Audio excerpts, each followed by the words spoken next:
ప్రతి ఒక్కరూ రోజుకొకసారైనా కిలకిలా నవ్వాలి అంటూ ఆ దేశ పాలకులు ఓ చట్టం చేశారు. నవ్వడం గురించి చట్టం ఏమిటి? ఇంతకీ ఎందుకు ఆ చట్టం తెలుసుకుందాం పదండి.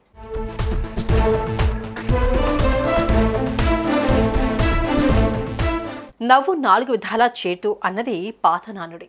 నవ్వు 40 విధాల గ్రేటు అన్నది నేటి సూక్తి. నవ్వడం అన్నది ఓ యోగంగా అప్పుడెప్పుడో పెద్దలు తేల్చేశారు కూడా. నవ్వకపోవడం ఒక రోగం అంటూ వారు తేల్చేశారు కూడా. ఇప్పుడు ఈ విషయాన్ని ఓ చట్టం రూపంలోకి తీసుకొచ్చింది. జపాన్లోని యమగట రాష్ట్రం ప్రతిరోజు అందరూ నవ్వాలని, కనీసం రోజులో ఒక్కసారైనా నవ్వటాన్ని తప్పనిసరి చేస్తూ చట్టాన్ని తీసుకొచ్చింది.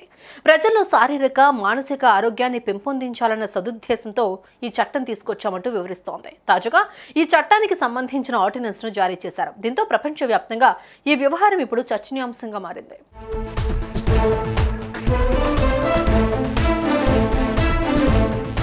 చట్టం తేవడమే కాదుండోయ్, నవ్వుతో కూడిన వాతావరణాన్ని పని ప్రదేశంలో ఉండేలా ప్రోత్సహించాలంటూ కంపెనీలకు కూడా ఆదేశించింది. అంతేకాదు ప్రతి నెల 8వ తేదీ ఉద్యోగులు మనసారా నవ్వుకునేలా స్టాండప్ కామెడీ లాంటి ఓ కార్యక్రమాన్ని కూడా నిర్వహించాలంటూ సూచించింది.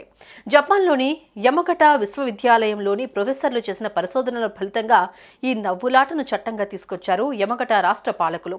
నిత్యం చక్కగా నవ్వుతూ ఉండేవాళ్ళు మెరుగైన ఆరోగ్యం పొందుతారని, వారిలో రోగనిరోధక శక్తి పెరుగుతుందని, ఇది వారి జీవిత కాలాన్ని మరింత పెంపొందిస్తుందని యమగట యూనివర్సిటీ ప్రొఫెసర్లు కనిపెట్టారట. ఎప్పుడు ముభావంగా ముడుచుకుని ఉండేవారిలోనే అనారోగ్యాలు పాలవుతున్నారని కూడా వారి పరిశోధనల్లో స్పష్టంగా వెల్లడైందట.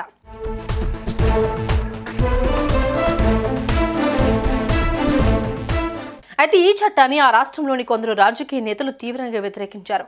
తమ వ్యక్తిగత కారణాల వల్ల కొంతమంది నవ్వలేకపోవచ్చని, ప్రభుత్వం తీసుకొచ్చిన ఈ చట్టం వారి మానసిక స్థితి మీద ప్రతికూల ప్రభావాన్ని చూపే అవకాశం ఉందంటూ వారు వాదిస్తున్నారు.